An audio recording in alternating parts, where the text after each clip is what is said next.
وقل لعبادي يقولوا التي هي أحسن إن الشيطان ينزغ بينهم إن الشيطان كان للإنسان عدوا مبينا ربكم أعلم بكم إن يشأ يرحمكم أو إن يشأ يعذبكم وما أرسلناك عليهم وكيلا وربك أعلم بمن في السماوات والأرض ولقد فضلنا بعض النبيين على بعض وآتينا داود زبورا قل ادعوا الذين زعمتم من دونه فلا يملكون كشف الضر عنكم ولا تحويلا أولئك الذين يدعون يبتغون إلى ربهم الوسيلة أيهم أقرب ويرجون رحمته ويخافون عذابه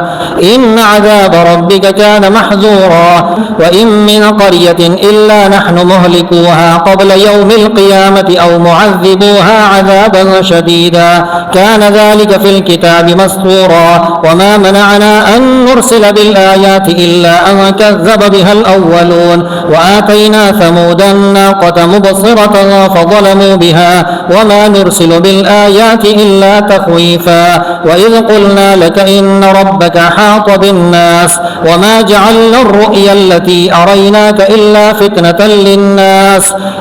فتنة للناس والشجرة الملعونة في القرآن ونخوفهم فما يزيدهم إلا طغيانا كبيرا.